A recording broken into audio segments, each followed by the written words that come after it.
Okay, so, you know, after the events of Wednesday and the following few days, we've learned a lot.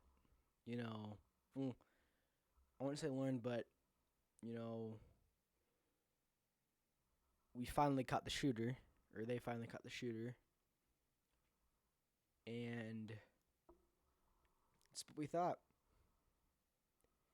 Ignorance to disagreeing with someone, and someone mentally ill being fed lies and just bad stuff on the internet that ends up nullifying a person to a point where they feel the need to assassinate them.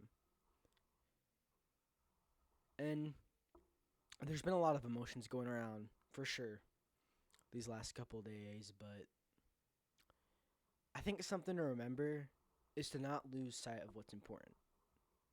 Because, yes, this is tragic, and there's nothing taking it away from that. This is completely tragic. This is completely unacceptable, but we cannot dwell in our anger. We cannot sit there and let ourselves be consumed by that and do crazy things because that makes us no better than the shooter. You see, that's what happened to him. He sat there and he dwelled in his anger. A 22-year-old, which led him to kill Charlie. We can't be the same. So I understand. We are all upset. We are all angered by the events. And we all want him to be served justice for what happened. I completely agree. But what we should not do is we should not go online and be angry and spread more hate or be happy at his death. No, no, no, no, no. It is even more tragic that this young man has to die because our society is so, and I mean so unclean and sinful that we allow people that are mentally ill to go online and see these things to drive them to kill a person. That is even more tragic than the assassination of Charlie. And that might be a hot take, but nothing about this situation is good.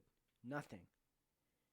It's bad that the shooter now is losing his life because of the sin in our world and the darkness. It is horrible and absolutely downright disgusting that Charlie was killed, murdered.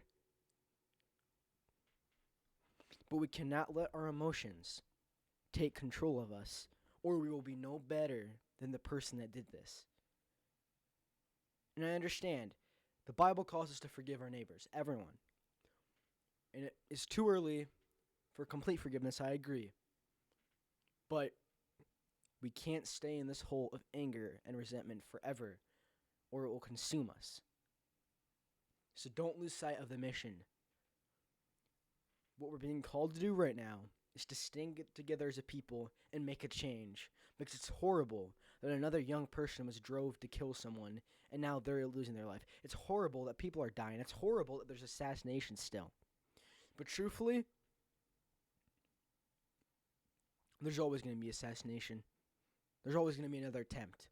Unless we, as the collective people of America, decide to come together and make that change, that that's not okay and that's not allowed. And yeah, just don't lose sight. Make that change.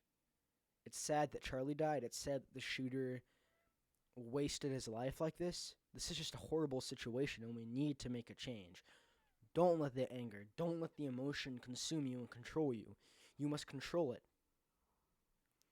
This is the time now to spread the word, spread the gospel, make a change. Because like I've said, and I'll say it again, a godless America is a violent one. And I'll leave you with that.